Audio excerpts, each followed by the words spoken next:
Attorney Guadis, tanong ko Yes. po, may preba ba kayo na malaki ang korupsyon sa LTFRB?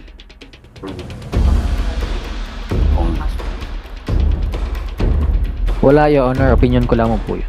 Nako, Hindi na tayo. boss, Hindi na tayo. mabibigyan mo kami ng opinion nyo na wala kayong preba? Sinayang nyo oras ko ng mga kongresista? Kanina pa kami nabubuisit sa iyo eh. Sa totoo lang. Sinayang mo ang oras ng bawat isang pumunta rito. Babayaran mo ba lahat ng damages na ginawa mo sa umagang ito? Ang dali mong magsinungaling. Ano na lamang ang natira sa iyo na pwede namin paniwalaan, Mr. Tombado?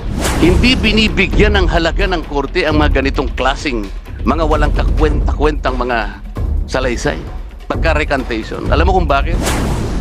Mr. Tombado, yung public declaration mo na may corruption sa LTFRB, na nagkakaroon ng bayaran ng bawat prangkisang ina-approve, 5 million pesos, binawi mo kaagad yun sa loob ng 2 araw.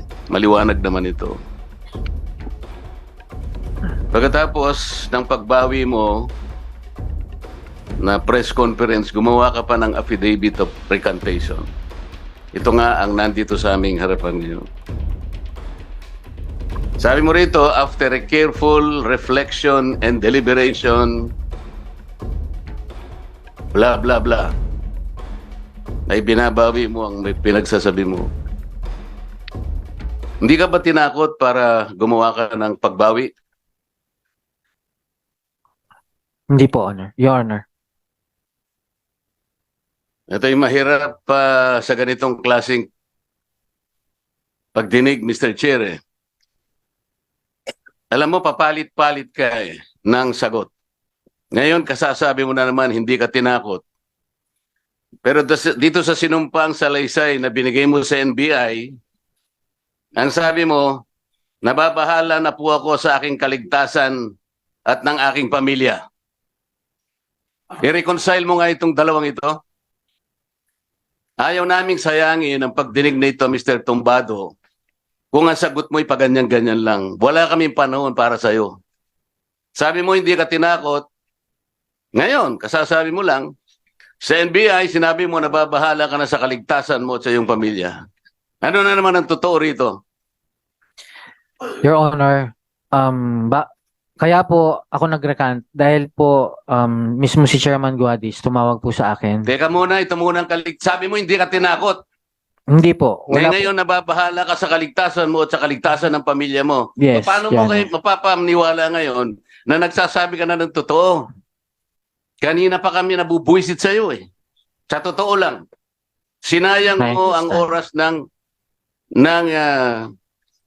bawat isang pumunta rito. Huwag na yun sa akin. Itong mga kasama ko rito, nakita mo yung mga bihis nila, nakita mo si Congressman Lee, nakabarong, Congressman Busitas, kanina pang alas 6 ng umaga ito. Naplatan pa. Babayaran mo ba lahat ng damages na ginawa mo sa umagang ito? Ito, tinatanong kita. Kasi kailangan nating malaman kung kailan ka nagsasabi ng totoo at kung kahit kailan magsasabi ka pa ng totoo. Alam mo ba yung kasaysayan ng The Boy That Cried Wolf? Alam mo ba yun? Hindi po, Honor. Your Honor. Hindi ka nag-school? O hindi ka nakinig sa teacher mo nung na hindi mo alam ang literature? Ito high school lang ito eh. Hindi po nabanggit. Alam mo yung The Boy Who Cried Wolf? Kung bakit yun eh napatala sa kasaysayan ng literature? Alam mo? Hindi nga. Pakisabot. Alam mo, hindi. Hindi po. No, kaya pala eh. Kaya ka lang ganyan eh. Yung taong yon, binibiro niya kahit na isang bagay na dapat pagtiwalaan ng kanyang kapwa. Nagpapasaklolo. Sa tuwing hihingi siya ng saklolo, dumarating ang mga tao. Nung pangalawang darating talaga, yung bagay na maglalagay sa kanya sa panganib, at totoo na yung paghingi niya ng saklolo, wala na nagtiwalang tao sa kanya. Gusto mo bang mangyari sa buhay mo yan? Na kahit isang tao, wala nang maniniwala sa'yo? Kanina lang dito, pinresent yung mga text messages ni Congressman Gutierrez.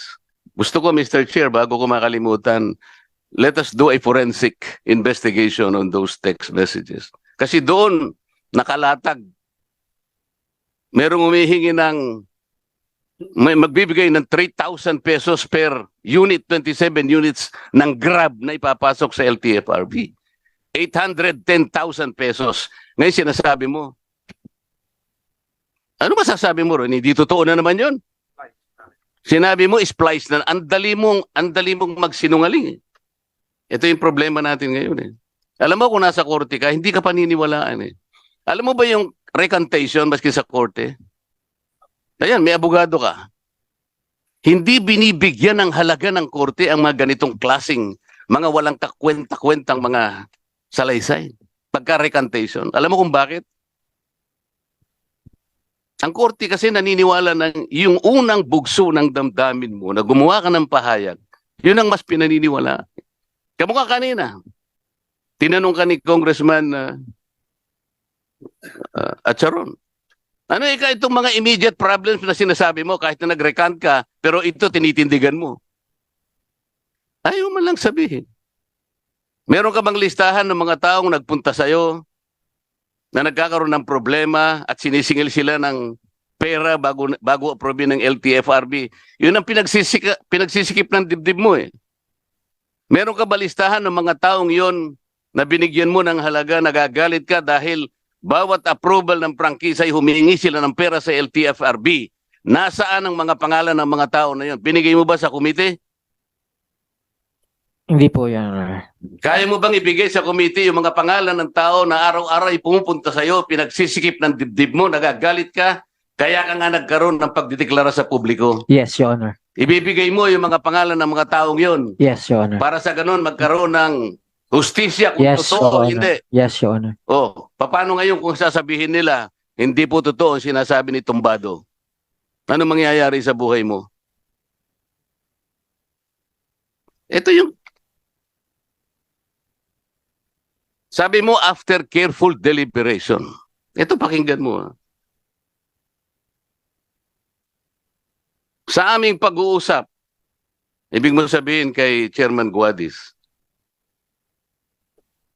matapos ang press conference ay tinawagan ako ni Chairman Guadis at nagmakaawa siyang ako'y makausap at nakiusap na bigyan ko siya ng pangalawang buhay, ibalik ang reputasyon at karir sa dahilan ng aking pagbawi o recantation. Sa aming pag-uusap ay nailabas namin ang isa't isa ang matinding sama ng loob. Ito yung dahilan kaya ka nag-recant. Hindi dahil for careful deliberation. Wag mo kaming pagsisinungalingan. Alam mo ba ibig sabihin ng tumbado? Apelyido mo ito eh. Alam mo, pati apelyido mo eh, hindi mo na pinaniniwalaan. Ito ang huling tanong sa'yo. Ano ang paniniwalaan namin? Yung public declaration mo o itong recantation mo? Na binawi mo rin?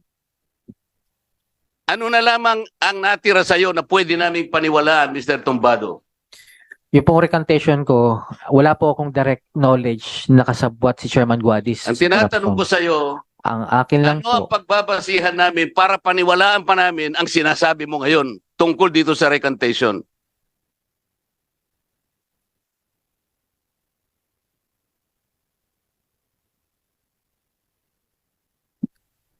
wala po kasi akong ebidensya, direct evidences na magpapatunay na mapipinpoint po si Chairman Guadis sa allegations na po. Wala akong tinatanong sa'yo tungkol kay Chairman Guadis. Ang tinatanong ko sa'yo, ano na lang ang natitira sa pagkatao mo sa umagang ito na pwede naming paniwalaan? Para hindi naman masayang ang oras at pagpunta rito ng aking mga kasamahan.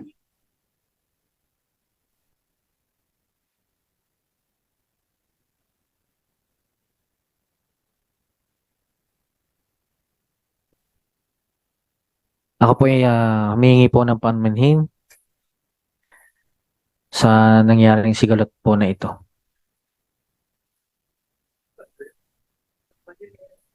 Meron kayo pamasahe ka. Ganun lang kasimple. Ang NBI ba naniwala sa'yo? Palagay mo? Yan lang po yun, Your Honor. Anong sabi, Mr. Chair? Anong sabi mo? Depende na po kung maniniwala po sila sa salaysay ko yan. Meron, Mr. Chair, meron bang taga-NBI dito? Meron. Nasaan po yung mga taga-NBI na kumuha po ng sinumpang salaysay ni Your Mr. Honor, Tombado? Your Honor, we do not believe his statements. Anong gagawin ninyo sa kanya? Thus, we are requiring him to return by Thursday to substantiate his allegations because it's so generic. And he failed to name names and answers the essential questions, the 4 Ws and 1 H. Mr. Chair, ako po, ang motion ko ay i-cite po natin siya for contempt. Dahil po sa ginawa niya sa atin sa umagang ito. Ito po ay kawalan ng paggalang. Wag na po ako. Ito po ang mga kasama ko rito. At ang kabanalan po ng pagdinig na ito, hindi po biro-biro ito eh. Hanggat hindi mo na ipakikita sa amin na pwede kaming paniwalaan, bigyan mo kami ng pagkakataon, mahusgahan ka namin, na meron pang natitira sa pagkatao mo na pwede naming paniwalaan na magagamit ng kumiting ito. Mr. Chair, hindi po natin dapat palampasin ng ganitong klaseng paghamak